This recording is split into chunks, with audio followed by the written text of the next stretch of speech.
1, 2, töötab, väga hea. Tere kõigile, sinna poole. Ja, nii, kus ma seisin? Siin, on hea? Väga hea.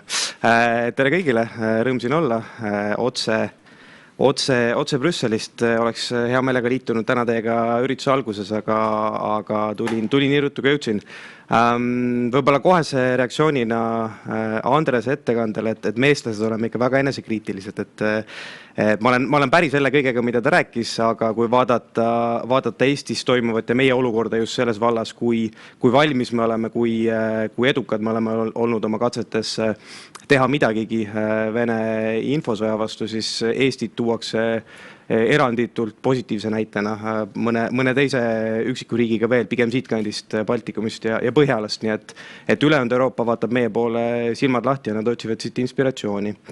Ma räägin teile hästi põgusalt täna, teema on pikk, me liigume täna vähemalt päeva teises poolest, tundub üksikult üldisele, et ma räägin võib-olla veel natukene laiemalt kui Andres.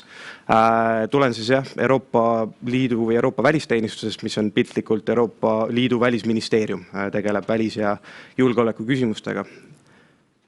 Ja võib-olla see slaid on kuidagi siin ekraanil väga teissugune tegelikult. Seal peaks olema see taust must, seda ei ole praegu näha. Ma võin, kuidas ütlete, ma räägin edasi, pange taustale, kui midagi taustale on panna, see on pigem niisama teistele vaatamiseks. Võib-olla mõned lähtekohad,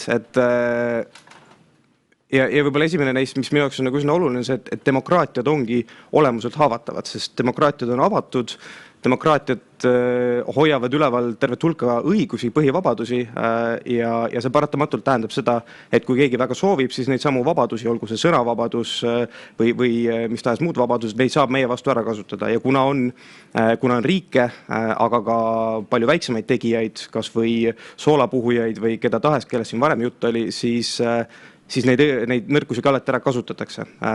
Ja see on paratamatus, et ma arvan, et ambitsioon jõuda kunagi punkti, kus vale või väärinfot ei ole, ei eksisteeri, see on ebareaalne. Seda unustame kohe ära ja ma arvan, et võib-olla teine oluline mõte, et väga suur hulk väärinfost on pahaaimamatu, kogemata juhtunud, inimesed eksivad, ei ole iga number alati meeles ja nii edasi, ehk siis mitte iga kild, mis ei ole faktiliselt tõene, infokild ei ole automaatselt probleem ja millele me keskendume eeskätt Euroopas on suured riigid, kes kasutavad informatsiooni mitte nii nagu meie, vaid kasutavad informatsiooni relvana, mida nad siis kasutavad selleks, et toetada oma välispoliitilisi eesmärke. Ja võib-olla nagu muutustest või trendidest nii palju, et pilt on muutumas kiiresti ja kahjuks mitte paremuse poole, et esiteks 2020 algusest alates koroonapandeemia laine tekitas sellist infomüra, ütleks inforuumi väga palju juurde ja siis nüüd tagatippu muidugi, kui Venemaa otsustas 24. veebruaril uuesti Ukrainasse tungida, siis see on omakorda inforuumile jällegi väga sellised toksiliselt mõjunud. Ja kui me räägime just nüüd inforünnakutest kui tööriistast, mida kasutavad siis mittedemokraatlikud režiimid, siis tasub kindlasti meeles pidada, et see ei ole mitte asi eneses, vaid see on lihtsalt üks tööriist suuremas tööriistakastis, kus on korruptsioon, kus on majanduslik mõjutamine ja terve hulk teisi võimalusi, millega siis riiki survestatakse käituma viisil nagu Vene valitsus näiteks muuhulgas, aga ka teised seda tahavad. Miks Kreml teeb seda, mida ta teeb? Ma arvan, et sellest on täna juba juttu olnud, Andres mainis ka siin paari punkti, aga lihtsalt, et joosta nagu põhimõtetest üle.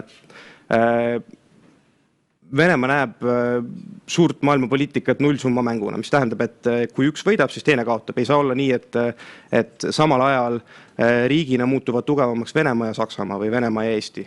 Kui Saksamaa on tugevam, Venemaa on nõrgem. Ja see automaatselt tähendab seda, et nende eesmärk on meid nõrgendada ja seeläbi ise justkui nagu näiliselt tugevamaks muutuda. Mida veel? Suurendada lõhesid riikide vahel, sellepärast, et liitlastes ja sõprades peitub jõud. Venemaa, Hiina ja teised teavad seda, mis tõttu see on üks asju, mida nad, ma arvan, olemuslikult pelgavad. Et iga üksiku riigi vastu võib-olla neil on piisavalt jõudu, et midagi ette võtta või enamus riikide vastu, aga kui on Euroopa Liit tervikuna, rääkimata koos Ameerikaga NATO-s, näiteks, siis see on miski, millest Venemaa lihtsalt jõudu üle ei käi. Mida veel? Nad teevad seda selleks, et vähendada meie usaldust demokraatlikesse riikidesse, demokraatlikesse institutsioonidesse, protsessidesse nagu valimised, väärtustesse, vabadustesse ja kõigesse muusse, sellepärast, et nemad opereerivad teisiti ja kui tekib mulje, et meie eluviis on kuidagi parem ja see võib olla mõte veel hoia jumal juurdub siis nendes riikides elavate inimeste pähe, siis see on jällegi oht selle režiimile. Nad tekitavad segadust, nad tekitavad kaost, sageli ilma suurema eesmärgita, sest nad võib-olla ei ole igas olukorras nad ei usu, et nad suudavad võib-olla veenda meid oma versiooni tõesuses, mida nad teevad, siis nad paiskavad välja 10, 20, 30 erinevat versiooni sellest, mis võib-olla hoopis juhtus ja lõpuks mine tea, tõde on kuskil seal vahepeal. Ja lõpuks väga praktilisel tasemel nad kasutavad informatsiooni kui relva selleks, et mõjutada otsuseid, seda nii kõrgel poliitilisel tasemel kui ka üksikisiku tasemel. Vaatame praegu arutusi Euroopa Liidu tasemel teemal Euroopa Liidu sanktsioonid Venemaa vastu. Esimesed ringid läksid libedalt. Alates kevadelt ei olnud seal suuri eraarvamusi üldse. Iga järgmine kord, kui Euroopa Liit on uute sanktsioonidega välja tulnud, on see keerulisem, sest küsimused on muidugi keerulisemad, aga samal ajal meil energiahinnad tõusevad, üldine elukallidus tõuseb, kõik võimalikud kaardid räägivad selles mõttes meie vastu ja neid on ülilihtne ära kasutada. Ma isiklikult ei arva, et see, mida Kreml teeb info mõjutuse vallas on ülimalt geniaalne, aga nende tugevus on järjepidevus ja kordus. Nad on korranud samu narratiive, samu eksitavaid narratiive aastakümneid sageli. Ja kui me ükskord vaatasime Brüsselis, et mis on, me jälgime eeskätt seda siis, kuna me oleme välisministeerium, siis me ei saa vaadata liiga palju sinna, mis toimub Euroopa Liidus sees, vaid me vaatame, mis toimub meie lähinaabruses. Ukraina, Valgevene, Moldova, Gruusia, Lääne-Balkani riigid, aga ka araabiakeelne maailm Põhja-Aafrikas. Ja sealt joonistus välja 5 suurt narratiivi, mis kordusid. Üks neist on siis ohustatud väärtused. Jällegi see, kuidas Euroopa Liit oma küll LGBT õigustega, küll kõigi muude õigustega sõidab üle sellistest traditsioonilistest justkui õilsamatest pere ja põhiväärtustest. Siis loomulikult kaotatud iseseisvus, see, kuidas ükski Euroopa Liidu riige justkui ei oleks enam iseseisev riik, vaid me oleme loovutanud oma sõltumatuse siis Euroopa Liidule ja Brüsselile. Lääne kohene kokkuvarisemine, jällegi aastakümneid alates sellest, kui Eesti taasiseseisvus, on näha lugusid, kuidas Eesti kohe-kohe, Eesti majandus, poliitiline süsteem, kõik variseb kokku, sest see seisab savijalgadel ja seda ka ainult tänu Nõukogude Liidu toele justkui. Siis üks selline hea kaart, mida alati mängida, on vastandamine, ehk siis jagatakse inimesed kaheks, on eliit ja siis on ülejäänud. Ja seda võib varieerida igal sobival moel, seda sai kasutada koroona ajal, seda saab kasutada sõja ajal praegu, seda saab kasutada igas olukorras. Alati on keegi, kes näiliselt on teistest parem ja siis saab äsitada ülejäänud rahva nende vastu. Ja viimaseks naeruvääristamine. Nad on üsna head huumori kasutamises. Lihtsalt üks näide, kuidas nad on kasutanud informatsiooni toetamaks seda, mida nad teevad siis sõjatandril füüsilises ruumis.